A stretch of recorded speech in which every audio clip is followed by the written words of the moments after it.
What's going on, Ride the Wave Nation? I'm Jake Seymour, and I'm joined with Jamison Wrinn, and we record the Yo, second episode of the Garbage Patch Podcast. In this podcast, we expose the worst topics in the sports world. This podcast is sponsored by 1 in 100. Have you ever wanted to see your favorite sport team play but don't have the money? Well, head over to 1in100.co, and you can score big tickets to the biggest games for a fraction of the price. Again, that is 1ONEIN and the number 100.co. Head over there to purchase your raffle tickets and have a chance to win tickets to a sporting event or concert. That's again, ONEIN, the number 100.co. Follow them on Instagram to see the live results.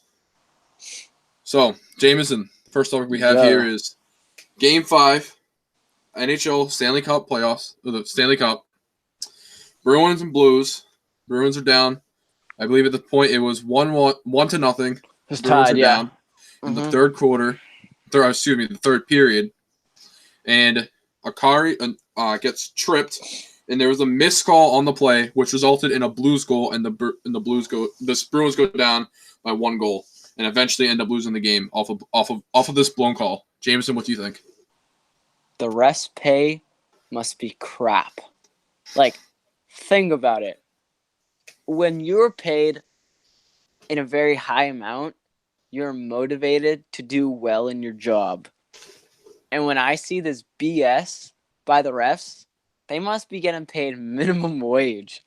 Because this calling, this officiating is just some minimum wage type of stuff. Just minimum wage type of crap. I mean, I work for minimum wage, but I just screw around in my job, all right? If I was getting paid 6 figures for my job, I'd be motivated and I'd kick some serious butt. But these refs are just slow to the call and they're not paying attention. And there's how many refs are on the rink? I'm pretty sure there's 3. That's 6 sets of eyes. As a Boston fan, I am very just pissed off. As an NHL fan, I'm disappointed. That makes any sense. All right, I want to hear your thoughts though. I mean, it's so unfortunate, and I see a ton of people saying, "Well, score more than 1 goal, and the Bruins would have won that." It's like, well, yeah, that's how hockey works. But also, like, dumbass. The Blues goalkeeper, Barry. Mm-hmm. Barry, I would call him Barry. Can't say his last name. He's a rookie, and he was he was doing amazing, and I just had to tip my hat off to him. He was ridiculously good, and he only let up 1 goal. And with that being said, that's why that call was so influential, because it was a 1-0 game at that call, I believe. And the Bruins, they had all their scoring opportunities and they just couldn't convert. But when you have a goalie like that being that on point, it's hard to, it's just hard to play score like that. Mm-hmm. So that blown call screwed up everything, and it killed the momentum too. Because if you looked at Rask, he thought there was a penalty, and then he realized there was no penalty, and that's how the goal got him. It wasn't even on Rask. Rask could have saved it. He probably should have saved it, but missing the call screws up the momentum of the game, especially in hockey. In basketball, it's like a basket's 2 points, 3 points. But yeah, it's a lot in the scheme of things. But you can just come back from that easily. But in hockey, a goal is ridiculous, especially when the opposing goalkeeper is huge, on point. Yeah, and when a game is that close, 1-1, it's 1-1. Next goal basically wins when it's that close, and it's the Stanley Cup playoffs. The refs better be in their bag, and if they're not, they have no business officiating that game. And yeah, everyone makes mistakes, but this is the NHL Stanley Cup Finals. There's no excuses. And you can be like, okay, made a mistake, whatever. It just doesn't apply. That everybody makes mistakes. People learn from their failure. If you fail, you fail hard. And there's no getting back from that. You have to be 100% focused. It doesn't matter where you're from, because I'm pretty sure that ref who made the call was from St. Louis. Yeah, he's from St. Louis. Are you kidding me? But even let's say he hates the St. Louis Blues. You have to be 100% focused. This the most important game. Like this series is the most important series in the entire NHL season. So you have to be hyper focused. You have to be on your game. And if you're not, that's unacceptable. I know as me as a fan, as a journalist right now, I can't I've never been in the shoes of the ref, and I can only guess what it's like, and I can only I don't have an accurate statement because I've never been on the rink officiating that game, and I don't know as much about his hockey as per se a ref. But it in this case it doesn't matter. It doesn't matter because this is the NHL finals. This is the Stanley Cup effing finals. You have to be on your game, and there's no excuses.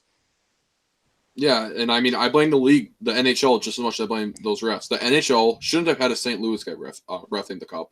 They shouldn't be a Boston guy either. It should be, they say, oh, the refs are so unbiased. Well, when you have the guy that's from St. Louis refing the Stanley Cup final with St. Louis in the Cup, like, why, first of all? Second of all, that missed call, why isn't that reviewable? It's a missed call that cost a goal. If the Bruins were offside, like I think it happened in game 4 or 3, the Bruins were offside and they almost took away the goal, but then they realized it wasn't it wasn't an offside call. If that that was the case and they were going to take away the goal, but there's a chipping that's missed that lets up a goal and that's not reviewable? Really? And not to mention, this is the Stanley Cup. Like if it was a regular season game, but we honestly probably wouldn't be talking about it right now because like we wouldn't be talking about it. It wouldn't be that big of a deal. But Game 5 of the Stanley Cup, with basically the season on the line, whoever wins this, like, will probably end up winning the cup. Maybe, like Bruins in 7, first of all. Well, especially St. Louis because they're going. Yeah, back. they're going home. They're going home. And it's like we ridiculous. Yeah, it's so unfortunate just to see this stuff happen in the league, and it's gonna like I keep on saying this, and I don't know if it'll ever happen. But I feel like at one point, this will just get so bad that like the NHL and like the NFL with those calls sometimes, even with the NBA, like it's going to turn into it's going to turn into like the WWE where it's like everything's like everything that happens is like, oh, well, do you think the refs were paid off for that? And it's going to ruin the game. It's going to ruin sports. It already is ruining the game. This is a serious problem. It's like everyone always talks about that 1919 Black Sox team with Shoeless Joe, and they bet on the game and lost it. And that was a whole huge big thing. What happened with these refs? I guarantee you at least some of them are betting on this because there's no way that ref misses that call. He's literally standing right in front of the play. His eyes are looking at the trip happening. And then not to mention, Akari got taken off the ice. He went to the locker room. I don't know if he came back, but he was hurt afterwards. It's like, even worse. That's even a bigger penalty. It's like... And then like that, like in the injuries even worse. And the NHL comes out. I think it was the night of the game. It wasn't like that much after the game. They come out and say like, "Hey, those plays are unreviewable, and there's gonna be no penalty for the ref because I can't remember exactly what they said, but it was something along those lines where like they don't review that stuff, and there's like basically they came out and said no comment, which is just unacceptable. Like at least if the NBA came out, they'd be like, yeah, there was a missed call. Like that's on us. And that's what I like about the NBA's like reffing style. They're starting to get better with it, like explaining why the call was made. Because I'm not even sure they have that Twitter account too. That like if there's a controversial call that's made, they post on that Twitter, and like explaining why the call went that way and what the ref said in the thing, which makes it 100% better because you can see like what happened. And the NHL just came out with like no comments. Do you know why? Because Adam Silver, he's the GOAT. He's the best commissioner. Adam Silver ever. Is the best commissioner of all time. I'm sorry. He is my man. Adam Silver. The GOAT. But let's go to our next topic now. We're going to be transitioning sports to football, the NFL. The Bears are looking for a new kicker with Cody Parkler. Should they stick with him or get a new kicker? Cody Parkey? I think they should stick with him. I mean, now everyone's like, he missed that field goal. It's clutch. Like you gotta stick with your man. He helped you. I mean, there was no really significant games where he helped them get to the playoffs, he helped the Bears get to the playoffs. And yeah, it was mostly their defense being the top team, being the top defensive team in the NFL. But you gotta stick with your people. And I get it, it's a business, but I just it doesn't annoy me like the refs do in sports. It's just it's kind of opinion, and I just feel like you gotta stick with your man. Unless besides, if there's like a better reason than that missed field goal, then yeah, you can look for if he like just sucks at kicking, but he doesn't. He's the starting kicker. He's on the Bears, and I feel like that missed kick could just motivate the hell out of him, and just put on like your Mamba mentality and just go to work. And I say that is the only reason you should keep him, because you need that motivation, that you need that chip on your shoulder. You need a crap, brain fart. You need whatever. to fail before you succeed. Exactly, but you need to redeem yourself, and that chip on your shoulder, that missed field goal in the playoffs, that you lost the game for your team, that's big. And if the Bears just took a chance on him, I just say just take a chance on Cody Parkey. You could see some great stuff from him, and that's what annoys me. It's just take a chance. But I get it; it's a business. You want the best possible kicker you can get, and I accept that. But I just feel bad for him. I just take a chance. God dang it. Yeah, I mean, it's just one of those things. Like I said, like you got to fail before you succeed, and it's unfortunate what happened to the Bears in the playoffs with Cody. But Cody's come out in interviews and just said like, I like every day I wake up and think about that moment. I go to bed thinking about I missed that kick, and like that just shows me how much he cared about it. And it can go one or two ways. It can go one way where he's like, okay, I'm gonna motivate it, and that's not gonna happen again. Or it's going to get stuck in his head, and he's not going to do good ever again. Or he's just going to leave the NFL. Yeah, exactly. He's going to become like a bum. But I think my personal opinion on this whole situation is stick with Cody, but get someone like ready to sign with him. Get my man, Donald Delahaye, destroying. Yeah. That guy is ridiculous at kicking, and I don't know why he's not in the NFL. I mean, yeah, he needs to work on his punting, but get him as like a backup or something. Like, I don't know how that guy's not in the league, but I would definitely give Cody another shot. I mean, if he does it again, like it's not like this. He's done this like he's known for like not being clutch. He's not known for being clutch either. But I mean, field goals are hard too if you think about it. Like, and you're not guaranteed to hit all of them. And a kicker is he's usually the smallest guy on the field. All right. Yeah. And there's these 200 to 400 pound guys charging at you, going full speed, wanting to like, they're aiming for your head. Like they want that ball, and you have to kick it over them. You have that protection line, but still, like that's tough. That's a really tough job, and I just say this can motivate them, and they just stick with them. I think the other thing too with the kicking is like. I think everyone takes field goal and PATs for granted now, where it's like they should just be like automatic, like almost like free throws are in basketball, like they're automatic, just get it. But I don't think people realize like how hard it is to sometimes get the ball up and kick it. Like especially like he wasn't too far out. He was like 30 yards, but 30 yards is a pretty long way to boot a ball. No, not in the NFL. Not in the NFL, but like in a moment like that, I'm pretty sure it was cold out. He's nervous. Yeah, like 30 yards, it can be a lot in that situation. Big time, so even the regular season game, or like before, like not in the clutch, it's like all right, 30 yards isn't that much. But I think people just take for granted how much pressure the kicker has. Like he's kind of like the DH in baseball. Like if the DH in baseball has a bad game, from like the plate, he can't go on the field and make up for it. Same with the kicker. Like if the kicker has a bad game kicking, he can't go out and catch a 100-yard touchdown pass or a 50-yard touchdown pass. 100-yard touchdown pass. I don't think it's ever been done in a game, bro. But he can't come out and make an impact anywhere else in the game besides his kicking. Like if we use like Edelman. Like if Edelman fumbles the football on a punt return, but he can go out on the field and make a nice catch and go catch the ball for like 100 yards. Have a decent game, but miss the punt. What? There's been 100-yard games. Are you kidding me? 100-yard pass. Yeah, there most certainly has. Dude, you know how hard that Dude, is? he gets doesn't he get like 200 or something a game? Like, isn't that what his average is or some shit? No, Is it something like that? that's I added think in up. passing. What do you That's think in added up. passing? That's like 20 10-yard passes, bro. 100 yards pass, and that pass, by the way, goes to the quarterback and to the receiver, but it's mostly yards running too. But yeah, Yeah, but if you get but 10 yeah, 10-yard plays, that's 100 yards. It's not that hard. but no, I'm talking about. Oh, I thought you meant like 100-yard catch, like someone throws it the No, no, entire no, no. I length mean of the 100 yards field. total in the game. Oh, okay. Yeah, he can do that easily. But Yeah, all right. Well, back to my point.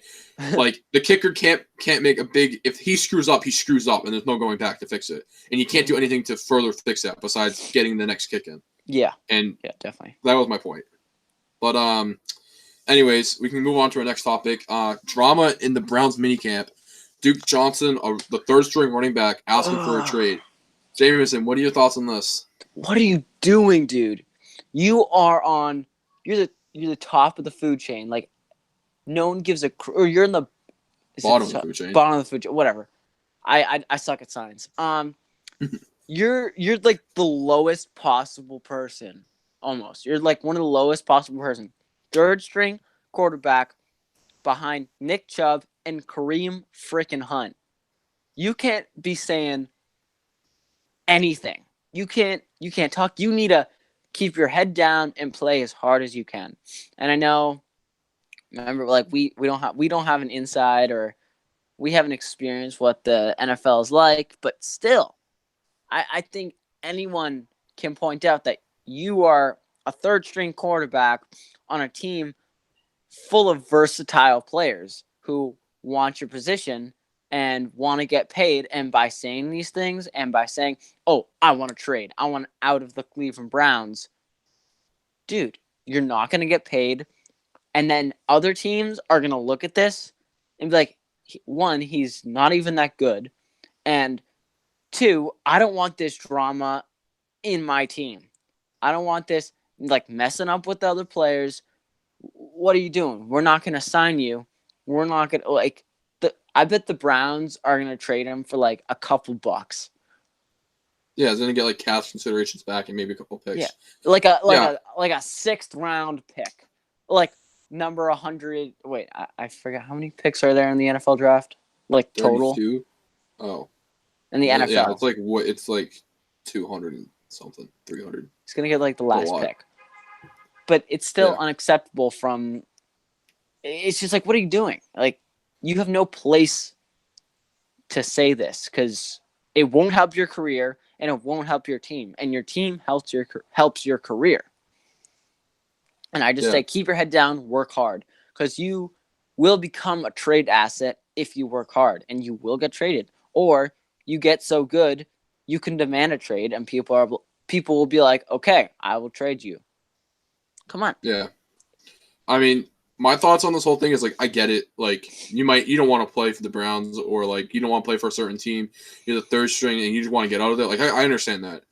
But you can say that it's one way between demanding a trade and asking for a trade. If you just go to him hey, I'm not feeling it here. I appreciate the opportunity, but I think I need to move on from here. And then the team will look at you and be like, all right, we respect that. Let's A, work through it, or B, let's just we'll find a place.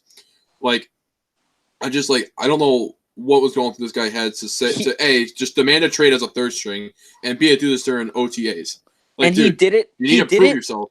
He did it through the media. Yeah, he didn't even do it to the front office. He didn't go to anyone. He didn't go to the head coach. He didn't go to the GM. He went to the media and said this. That's even worse. That's even a bigger red flag to other franchises and to the entire NFL and everyone. It's people won't respect you because of that. Right.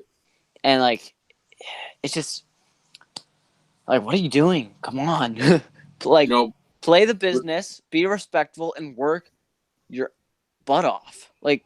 You gotta. That's how you do good. That's how you get traded. Is you're a hard worker. Because then the Cleveland Browns will I'll trade you a solid worker for a good receiver, if that's what they need or whatever they need. But going to the media, demanding a trade, and messing up your teammates, in your team, it's not good. It's not a good look for you, and it annoys me that that's what the NFL has come to. Yeah. I hope this drama explodes a little bit and goes through the roof. A, for comedy purposes and topics for this podcast. And B, I want this guy to his trade stock to just go down wicked hard. It already and then is. it already Trust is, me. but I want to go even is. more down. So then the Patriots can come in and say, "Hey, we'll trade you a couple million or a couple thousand, whatever, for that Duke Johnson guy." And the Browns be like, "Okay," and he gets to New England, and Belichick gets rid of that whole thing, and next thing you know, he's back on the third string, getting decent usage, decent yards per carry, and he's becoming a really good, solid running back and a piece for the Patriots. Because this is what happens when the Patriots get players. This stuff happens, drama happens. Josh Gordon, which still a little bit of drama with him, but he was a lot worse when he came to New England than when he was in New England. I mean, the New England standard is it's so high that you have to be on your game. No BS, yeah. All right. Keep your head down, stay focused, strap on the pads, and play football. Exactly. But transition to the next sport, the NBA basketball. Golden State injuries. Toughen up or just play ball. Toughen up or sit out. No more. I've seen a lot with Golden State in this playoffs. They're they play Kevin Durant. He'll play through an injury, be like, "Oh, I'm hurt again," and he'll sit out, and he'll come back, and he'll sit out again. And right now, he's missing the finals, and the Warriors are down 3-1 in the NBA Finals to the Toronto Raptors. Who would have predicted this 6 months ago? No one would have predicted the Raptors. If you bet on this, and they win in 5, you're gonna be rich as all hell. You are gonna be stacked. Hey, head over to Ride the Wave Media Gambling to check out all the gambling stuff. Yes, sir. Plug right there. But Jamison, what are your thoughts on that? You think Kevin Durant should just toughen it up, come back for Game 5, and try and force Game 6, or do you think he should just sit it out? I think if he's really hurt, and he has the choice to sit out, it's in his best interest to not sit out. If the Warriors leave, if the Warriors lose, my bad. That's gonna suck for them. It's gonna suck for their franchise. It's gonna suck for KD, but it's better to rest and be healthy going to next season, than just some people calling you out for missing the finals. But it also shows if he sits out and they lose without him, it shows how important he is, and that'll up his free agency market. But back to this injury thing, I think he should still be sitting out because he needs to be healthy for next season. Because playing, he could make it worse. He could make it worse for him, and that's his entire life. For these guys, the NBA is everything to them. They wouldn't be who they are without basketball, and I would hate to see someone injuries. They really get me down. They suck. They really suck because this is their life, and once you get an injury, it's over. If it's really bad, it's pretty much over, and I just hate to see that because it's just their stock in the NBA goes down, and they don't get much as playing time, and they don't get paid, and they just the NBA forgets about them, and it's their life. This is who they are, and I just hate to see a person have an injury because it just ruins their life. Literally, it just what else are you gonna do? Yeah, I want to see Kevin Durant come back because no doubt, I'd love to see that. But yeah, I think it's in his best interest to come back because if he comes back and shows even if the Warriors don't win the series, but if they force a Game 6 in Toronto and they go back to Oracle, I'm guaranteeing the Warriors winning Game 6. I could put money on it. They will win Game 6. That the last game in Oracle, in the Oracle Arena, Kevin Durant's back. Steph Curry is gonna go Steph Curry. There's no way they lose that game. I don't know if Steph Curry is gonna do what he's been doing, but Kevin Durant would. Well, he's definitely gonna do what he does in the regular season. That's for sure. But I think it's in Kevin Durant's best interest to come back because if he forces a Game 6 or 7 or even win the series, it's gonna show how much what's the word I'm looking for? I guess his like strength with the team. Like it's going to show how much the Warriors need him, and it's going to take his value. It's already pretty high. It's going to take it to that next level. I think it's going to take it to that like LeBron level. Like this guy is someone you could build around, and like think about this. LeBron's the only player to come back from a 3-1 deficit in the NBA Finals. I completely agree with you. I think, like I still want to say like I don't KD. It could just make his injury worse, and it could worsen his career. But it's the NBA Finals. You got to step up. You got to push through everything. Blood, sweat, tears, and just blood, sweat, and tears. That's what you have to. That's what you have to put in. You have to be like Marcus Smart kind of level of like, screw this. I'm playing. I gotta win. Like that's the mentality you have, no matter what, whatever it takes. It's the finals. You have to reach to every part of yourself and muster up the strength to play, because this is it. This is the final series of the season. This is the biggest moment in the world of basketball, and so you got to step up. And that's that. I clearly agree with you. I just think that Kevin Durant might have to play it safe for this one. Yeah, and going back to that KD LeBron level, KD, like, we know KD he has the burner account. account. Be LeBron. KD No. will never. No, be LeBron, I agree with that 100%. But no matter listen to this what. point. There are some people that think KD's is close to, if not at the level of LeBron, which he would never will be. But people think that he's around there, right? He's not even around there. I know. But it would make a better argument if KD comes back for Game 5 with an injury and forces the Game 6, forces the Game 7, and goes on to win the series. It would make that argument so much better. And, like, if KD, like, we all know how KD thinks. Like, he has those burner accounts. I think he got caught with it last year. Talking about that himself. That was hilarious. That was so funny. But anyways, like, we all know he has those burner accounts. And so we know, like, how he thinks and, like, about himself. Like, this is just going to take his, like, his legacy and his career and just take it to that next level. It's going to take it to, like, that LeBron-like level almost for some people. For me, it won't. Because LeBron's done so much other stuff that KD will never do. But for some people, that's going to be enough to say KD is just as good as LeBron is, and it's in the finals or in the clutch. Like, if anything, like, this Game 5, whether KD plays or not, could honestly dictate his career, like, in a way. Because, like, he's almost at a fork in the road. Like, if he can go left and just say, I'm going to sit out and watch my team lose, or he could go right and say, I'm not going down. I'm not going down without a fight. I'm forcing the Game 6. And then go to Game 6. I'm forcing the Game 7. And then say, it's tied at 3 in Toronto. We're winning this game and bringing that trophy back to Oracle. I'd love to see that. But a report came out that he practiced with the team. He was like, okay, I want to try. But unfortunately, it did not go well for him. He ended up like stepping out of the practice because of his calf strain. Supposedly, that's what the Warriors are putting out, that he has a calf strain. But it's just that was the most recent thing that happened like today. And so it's looking like he's not going to play for Game 5, unfortunately. Sorry to burst your bubble.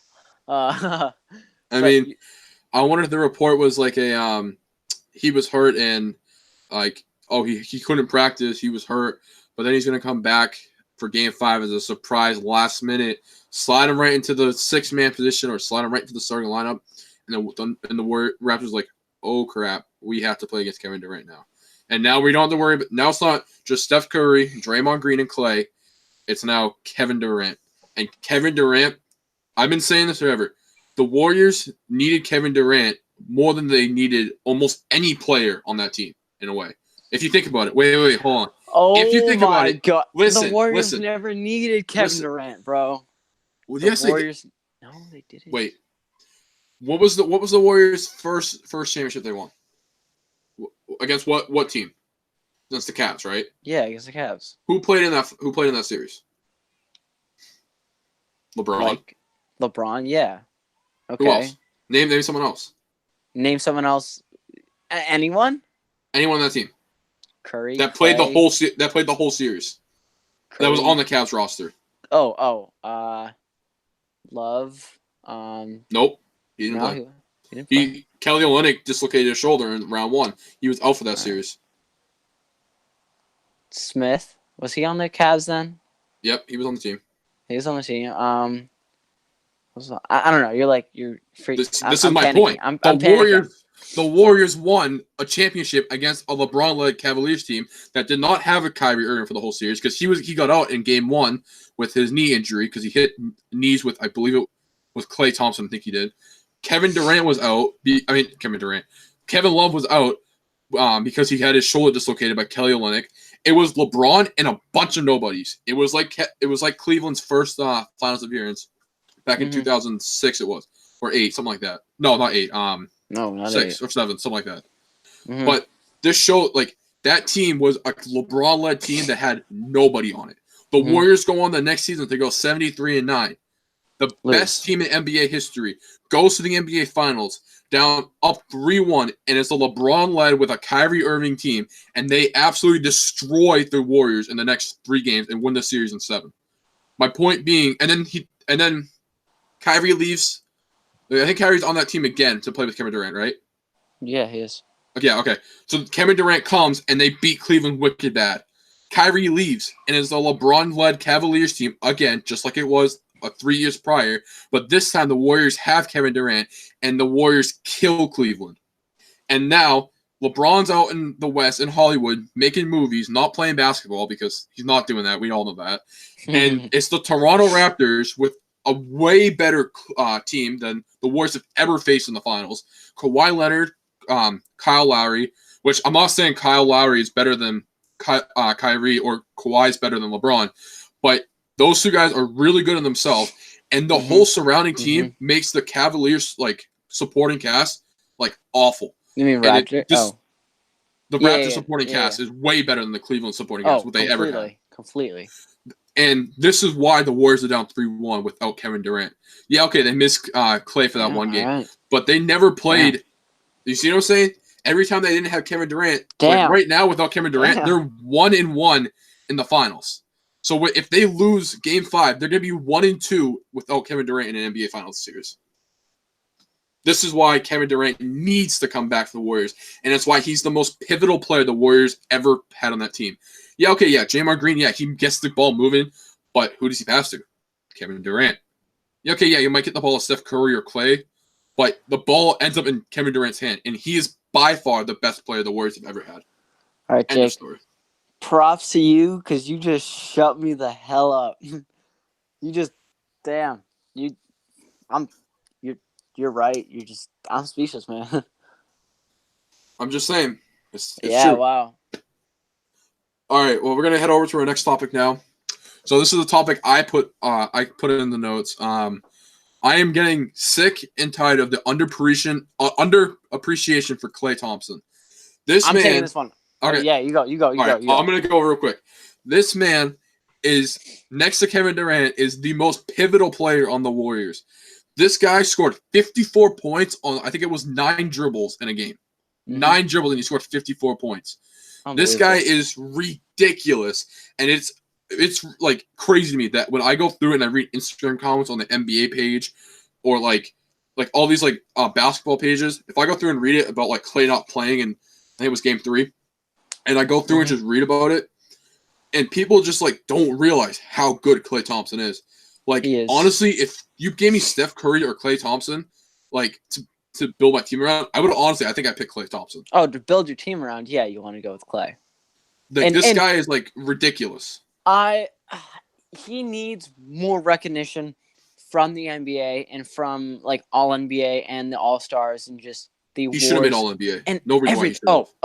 Completely. What are you doing? People just don't recognize how good he is. But I also want to point out the most underappreciated thing about the most underappreciated player in the NBA. His defense. His defense is off the effing charts. Okay? Watch him. Okay? Game 5. Watch Klay Thompson guard Kawhi Leonard. All right? He's big. All right? Klay Thompson, he's a big guy. He's tall. He's muscular. Not really seeing. He kind of looks skinny out there, but he's not. All right? Watch him be aggressive. He's an aggressive defender and a smart defender. He knows where the ball is going, what the offender will do, with the ball, and he just with that he just pushes and pushes and pushes, like not physically, but kind of Yeah, physically. he Like pushes the tempo. I know what you're saying. yeah, he pushes the tempo. He's a fast defender. His hands, he's a wall. Also, the same time with having hand jabs, and putting pressure on the ball side, and forcing the defender, or the ball handler to go a certain way. But I just dove really deep into his defense. But his defense is underappreciated along with him. All right, he is. Like this. The Warriors should make him a main priority for re-signing. And yeah, I see you with the KD thing that they should really sign him back. But the Warriors need to be focused on Klay Thompson. They need to put a lot of their energy, most of their energy, on Klay Thompson. All right, they can't control Kevin Durant. All right, Kevin Durant, if he really wants to leave, no matter how much money and for how many years, he's gonna go if he wants to go. I'm sorry, like even if you Yeah, gave that like sucks. 100 million or whatever. Wait, he's making more than 100 million. Give like a crazy amount of money, he's gone. But Klay Thompson, you have a chance. All right, you have a chance to convince him to stay because he's pissed. He said it before. He's pissed that he hasn't got the recognition he has. I mean, he hasn't said he's pissed, but he's shown it. It's very obvious that Yeah, I think he said he's pissed. He missed yeah, that. He he missed that 30 mil. yeah, he's very pissed, and obviously, like he's in the right. He should be pissed. And that would like if he left the Warriors, that kind of like a screw you. I'm going to the Clippers. I'm going to the Celtics. I'm going to the Nets. Whatever. I want to touch on that real quick. Go for it. Celtics should definitely sign Klay Thompson. Oh my God, could you imagine if we let Kyrie walk and brought in Klay Thompson? Terry Rozier, Klay Thompson, Jason Tatum, Jaylen Brown, Jason Tatum, Hayward, depending, and then Al Horford. Bruh, that would be dirty. Mwah. Dirty. I'd love to see that. But I could also see him going to the Nets with Kyrie Irving. And then adding Anthony Davis to the Nets. That could happen. No. They have the space. Who would they have the space. Who would they trade though? Come on. Jared Allen, D'Angelo Russell. Dude, come on. The Celtics can offer a way better package than that. True. I know, but Pelicans would be settling for that offer. David Griffin is a much better GM than that. He'll get way more than that. And future picks, but they have the space, by the way, to sign like 2 max players, and then plus if they can free up even more space. That was like the big Woj bomb that just happened. That they just kind of like made a lot of space for. Yeah, I did see that. That went under the radar. So we got to watch. Everyone's got to watch out for the Nets, because they could be a headline maker. Yeah. It's kind of funny, to be honest. Years ago, we weren't thinking this. Yeah, I'd also like to see D'Angelo Russell on the Celtics. Yeah, honestly, I'd like to see that. Honestly, he's a chip on his shoulder. Like he's a hard worker. I think he would fit. He'd fit well. He wouldn't fit he wouldn't be a perfect fit, but I think he'd fit well, with the Celtics. Yeah, I read this tweet today from a journalist. I can't think of his name. He's an NBA journalist, but he said he might be a Celtics journalist. I can't even think of the guy's name, but he said this is like the things that the Celtics want to happen. Let Kyrie walk. Like most Celtics fans, like this would be like ideal. Let Kyrie walk, pass on AD, then restructure Al Horford's contract for a long-term deal that's team-friendly. Mm-hmm. Get trade draft picks for another All-Star to surround with Marcus Smart, Jaylen Brown, and Jason Tatum core. Get Terry Rozier back and bring back Isaiah Thomas from the veteran middle. I like that. I don't think Isaiah Thomas. A lot. I don't know. I don't think Isaiah Thomas is. It's just would have any help to this team. He's been. Oh, are you kidding me? He would have so much help. Not skill wise. Yes. No. Okay, not skill wise, but mentality wise. But they're gonna have enough of that. All right, they're gonna have. They don't have it now. Well, we're getting too much into free agency now. That's a podcast idea. Free agency. But But our last and final topic, we're back to the refs, baby. The most hated things in Full sports circle, baby. is all right, good point. The refs, all right? Just in the NBA. We're talking about in the NBA. But they're I think they're one of the most hated like parts of sports, honestly. Yeah. Because just anyone and everyone hates the refs, no matter what team. What sport? Any sport. Any sport. But we're Yeah. we're focusing on the the NBA. NBA. All right. And what I've noticed a lot, they're doing a lot of late calls. All right. They see something and they let the game play and then they call it. And that I just think is you gotta call it. Once you see something, you gotta call it. And I just like, what are you doing? Again, like you gotta be on your game. And maybe it's not the NBA finals, but still, refs are refs. They control the entire game. And with them playing badly, you're gonna have a bad game. All right. And I just think they need to step up their game. And yes, they're doing better. I appreciate that. I appreciate Adam Silver. Maybe he's behind that. I don't know. But you just got to be better. And you just that annoys the crap out of me when they make a bad call. But I can also like sympathize with them, like that it's a fast-paced game. But still, you got to make the right call no matter what. Yeah, and like I can understand some calls being played out. Like for example, if the shooter goes up and takes a shot, and that's a late call, I can understand that one because the NBA foul for a shooting foul is if it's a shooting foul, no matter if the shooter gets the shot off not being touched at all. Like let's say the shot's blocked, right? I believe the shot's blocked, but the shooter does not have room to land. It's a foul. Yeah. Yeah, right. So I can understand those calls being late because you can't dictate what that call is going to be before the shot goes in.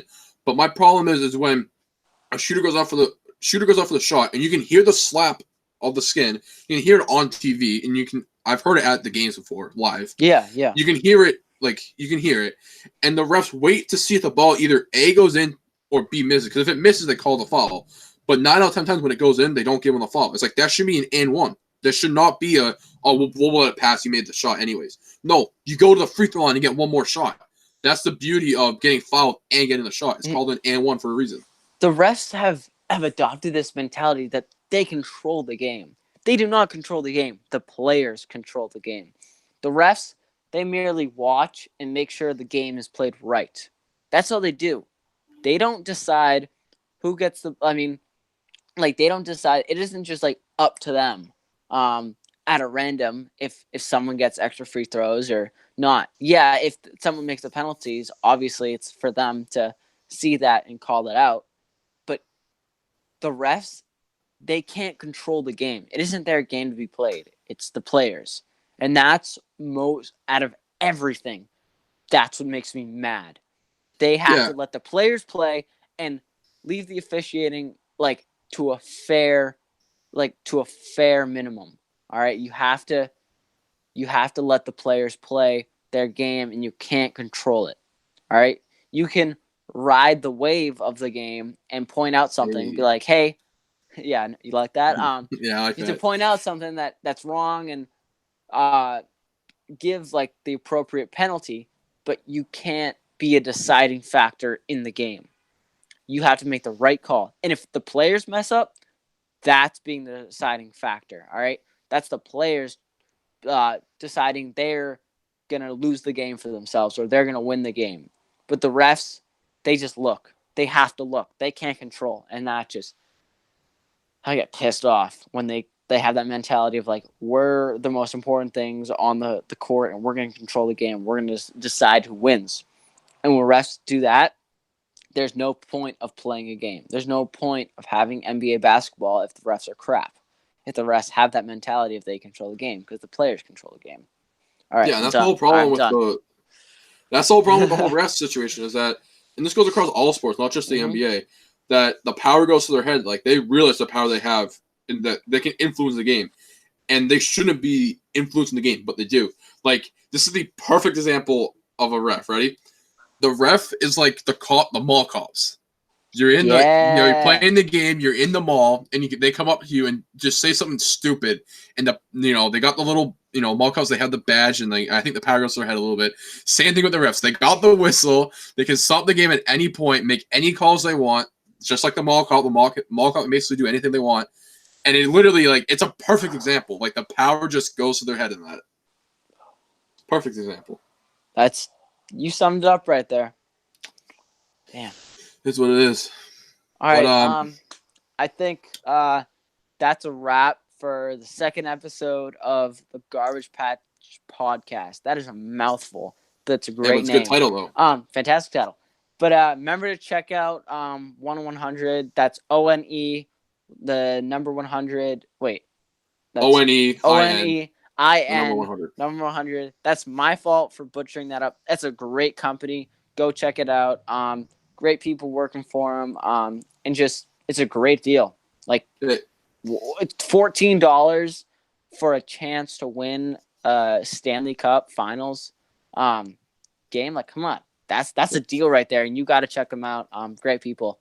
But that's a wrap. I say, ride on, ride the Wave Nation. Right on, baby.